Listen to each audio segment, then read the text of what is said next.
আলাইকুম। আজকে আমরা শিখব how can I improve my English speaking and reading skill PDF something I can give আর মানে আজকে আমরা শিখব ইংলিশ শেখার জন্য কি কি দরকার পড়তে পারে। Listening to English music. Listening to English music হচ্ছে ইংলিশ শেখার জন্য একটা অন্যতম একটা মাধ্যম, সেটা হচ্ছে ইংরেজিতে গান। 2 নম্বর হচ্ছে ওয়াচিং মুভিস ইন ইংলিশ। এবার ইংরেজিতে মুভি দেখা, যেমন ইংরেজিতে সাবটাইটেল করে বাংলাদেশি বা ইংলিশ বা আমেরিকান মুভি, এগুলো দেখা।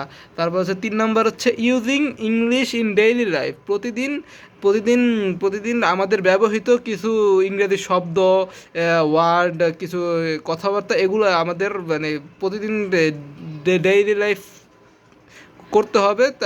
তার জন্য এটা ইংরেজি শেখা অন্য একটা মাধ্যম। তারপর 4 নম্বর হচ্ছে make friends with people who are at good of English. Make friends ভালো বন্ধু, মানে কিছু ইংরেজি বন্ধু বানাতে হবে। প্লাস মানুষের সাথে ইংরেজিতে কথা বলা যায় এমন কিছু মানুষের সাথে কথা বলতে হবে, তাহলে ইংরেজিতে ভালো শেখা যাচ্ছে। তারপর হচ্ছে 5 নম্বর হচ্ছে join the event in English.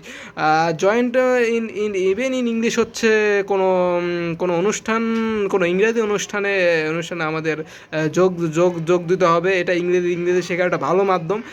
6 নম্বর হচ্ছে রিডিং ইংলিশ বুকস।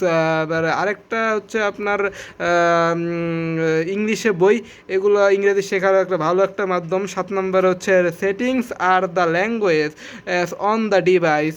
যেমন ইংরেজিতে কিছু সেটিংস আছে, সেগুলো আমাদের শিখতে হবে। সেটা ইংরেজি শেখার একটা ভালো একটা মাধ্যম। তো আর আছে রাইটিং ইন ইংলিশ। অবশ্যই ইংরেজি শেখার একটা বড় মাধ্যম হচ্ছে লেখা। যেটা হচ্ছে একবার পড়া আর 10 বার লেখা অনেকটাই সমান। তাই ইংরেজি শেখা আরেকটা মাধ্যম হচ্ছে লেখা। ধন্যবাদ।